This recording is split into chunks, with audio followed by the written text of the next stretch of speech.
சேலம் மாவட்டத்தில் இன்று பிற்பகல் நடைபெற்ற ஒரு நிர்வாகிகள் கூட்டத்தில் பேசிய தாவேகா தலைவர் திரு விஜய் அதிமுக குறித்து விமர்சனம் வைத்திருந்தார்.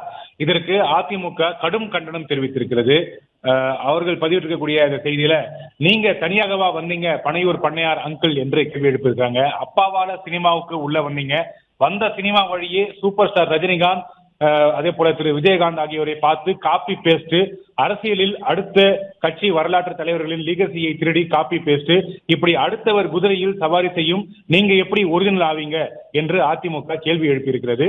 திமுக எதிலெல்லாம் அவுட் ஆஃப் கண்ட்ரோல் என்பதை அதிமுக பொதுச் செயலாளர் எடப்பாடி பழனிசாமி அவர்களும் அதே போல அவர்கள் இது தொடர்பாக பதிவிட்ட அந்த கருத்தை அப்படியே காப்பி அடித்து யாரோ எழுதி கொடுத்ததை ஆக்ஷன் என்று சொன்னதும் அடிமாறாமல் ஒப்பித்துள்ளார் பனையூர் பண்ணையார் திரு விஜய் அவர்கள் என்று அதிமுக கடுமையாக விமர்சித்திருக்கிறாங்க. சொந்தமாக ஒரு வரியே பேச தெரியாதவர் அடுத்தவர் வரலாற்றை பற்றி கேட்கலாமா? கோவில் வாசலில் உடைக்கப்படும் தேங்காய் பில்லுகளை பொறுக்கி எடுப்பது போல மற்ற கட்சிகளில் இருந்து தூக்கி எறியப்பட்டவர்களை சேர்த்துக் கொண்டு கட்சி என்ற பெயரில் ஒரு வாட்ஸ்அப் குழுவை நடத்தி கொண்டிருக்கும் நீங்கள் அடுத்த கட்சிகளை கலைத்துவிட்டு வாருங்கள் என்று சவால் விடுவது சிரிப்பாக உள்ளது என்று அதிமுக விமர்சித்திருக்கிறது. உங்களுக்கு அரசியல் புரிதலோ வரலாறோ இல்லை என்பதற்காக எங்கள் இயக்கத்தின் தலைவர்களை இரவல் பெற்று ஸ்டிக்கர் ஒட்டி கொண்டு திரிபவர் தானே நீங்கள் என்று அதிமுக விமர்சித்திருக்கிறது. எங்கள் பெரியாரின் பெயரில், எங்கள் அண்ணாவின் பெயரில், எங்கள் புரட்சி தலைவரின் பெயரில் சவாரி செய்வதை நீங்கள் நிறுத்துங்களேன் பார்ப்போம் என்று அதிமுக விமர்சித்திருக்கிறது. தாங்கள் என்றும் புரட்சி தலைவரின் ரத்தத்தின் ரத்தமான உடன்பிறப்புகள் தான்.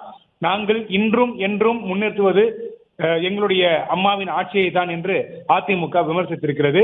அம்மாவின் ஆட்சி அமைய அணிலா இருந்ததாக சொல்லிய உங்களை மிகப்பெரிய துயரத்தின் போது 41 பேர்